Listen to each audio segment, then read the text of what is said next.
अगला जो हमारा टॉपिक रहेगा वो होगा बैड डेब्ट्स का। बैड डेब्ट्स क्या होता है ये पहले हम लोग समझ लेते हैं।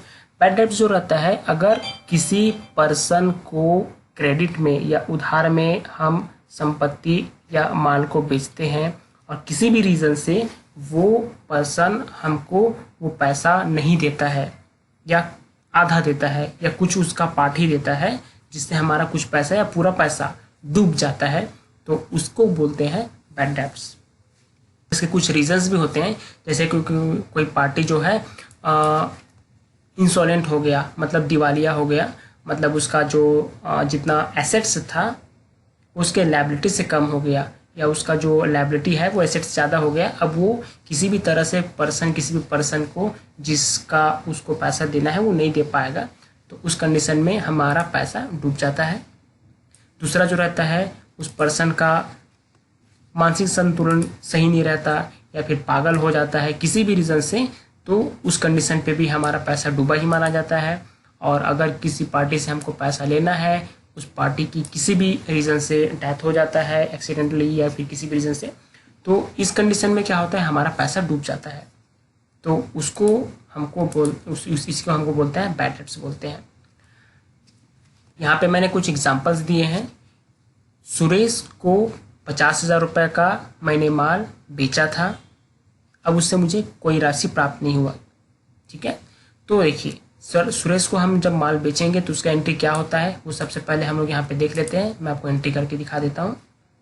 तो देखिए, सुरेश को मैंने अगर 5,000 रुपये का माल बेचा है तो सुरेश बिजनेस से पाने वाला हो गया, और जो पाने वाला होता है वो होता है डेबिट। और मेरे पास से मैंने माल बेचा तो मेरे पास से माल चले गया, जो जाता है बिजनेस से वो होता है क्रेडिट। सेल हमेशा क्रेडिट ही होता है। तो यहाँ पे मैंने सुरेश को माल बेचा, सुरेश डेबिट हो गया, सेल क्रेडिट हो गया।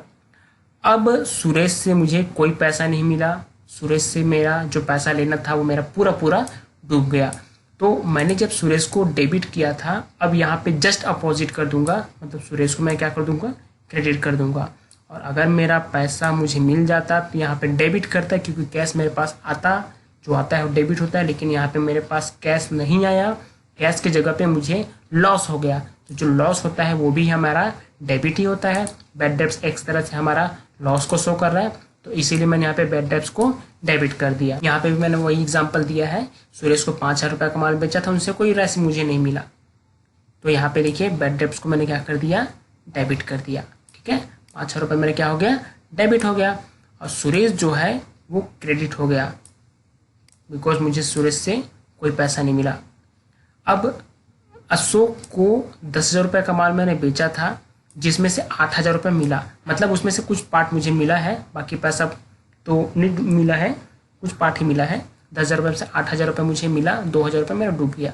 तो देखिए, जैसे मैंने यहाँ पे पार्टी का नाम सुरेश को क्रेडिट किया था, यहाँ पे भी मैं अशोक को क्रेडिट कर दूंगा। इन कितने से करूँगा, पूरे 10,000 रुपये से, क्योंकि वहाँ पे जो 2,000 रुपये मेरा डूबा हुआ है वो मुझे किसी कंडीशन पे मिलने का कोई चांस सामने नहीं दिख रहा है। मैं पूरा इसके अकाउंट को क्लोज कर दूंगा, 10,000 रुपये से पूरा उसके अकाउंट को क्रेडिट कर दूंगा। अब मुझे जो मिला 8,000 रुपया जो मेरे पास आया, जो कि आता है वो डेबिट होता है, सो कैश मेरे पास आया, तो कैश क्या हो गया, डेबिट। और जो मेरा लॉस हो गया 2,000 रुपये का, वो हो गया क्रेडिट।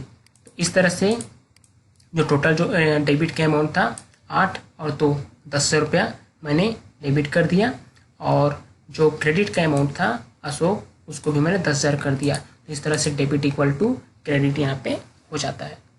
ओके, आपको क्लियर हो गया होगा। आपको ये कुछ एग्जांपल्स मैंने दिया हुआ है, इस एग्जांपल्स को सॉल्व करके आपको दिखाना है।